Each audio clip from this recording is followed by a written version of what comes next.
Ils croyaient pouvoir se faufiler entre les mailles du filet pour déverser leurs produits dangereux sur le marché. Mais c'est ici, dans les entrepôts des douanes du Mali, que ces camions ont été conduits avec leur cargaison explosive au sens propre du terme d'un côté et au figuré de l'autre. Pour ce qui concerne la première saisie, il s'agit, tenez-vous bien, de près de 2 tonnes d'explosifs soigneusement dissimulés derrière des cartons de produits pharmaceutiques eux-mêmes contrefaits dans un camion en provenance d'un pays de la sous-région.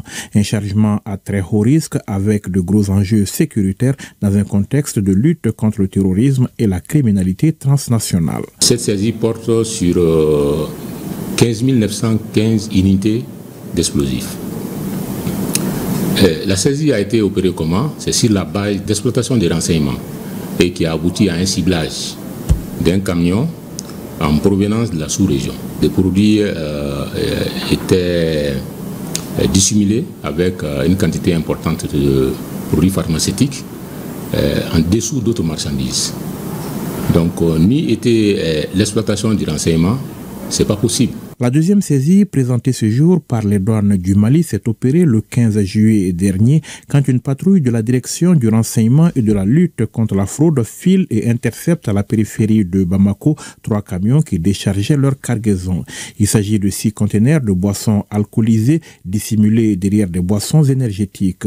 La marchandise n'est certes pas en elle-même prohibée, mais les véhicules à immatriculation étrangère avaient tout mis en œuvre pour contourner et dépasser le bureau de dédouanement.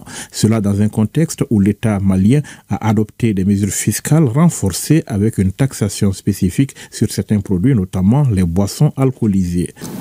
Les équipes des patrouilles de la direction du renseignement et de la lutte contre la fraude ont saisi sur la base des renseignements précis aux alentours de Bamako et plus précisément Baguineda, plus de 16 000 cartons de boissons alcoolisées à 18% de taux d'alcool.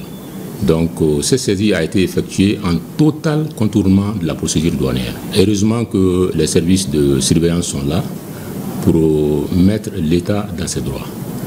Entre opérateurs indélicats, contrebandiers et autres faussaires et les agents des douanes, on rivalise sans cesse d'ingéniosité, mais les soldats de l'économie ont la plupart du temps une longueur d'avance grâce au renseignement et à un dispositif qui fait ses preuves tous les jours. Comme on a dit, on a un dispositif qui est là et qui est basé sur l'instruction 4 sur le renseignement douanier. Je dirais que cette instruction, qui est d'ailleurs en relecture, est flexible et s'adapte à toute situation. Et c'est ce qui nous permet de faire des résultats probants aujourd'hui. Si la valeur marchande des boissons saisies avoisine le milliard de francs CFA, celle des explosifs se mesure plutôt à la dimension sécuritaire dans un environnement trouble. Et au-delà des aspects économiques, les douanes du Mali restent déterminées à accomplir toutes les missions à elles confiées, en l'occurrence celles qui concernent la protection des consommateurs, mais aussi de la santé publique.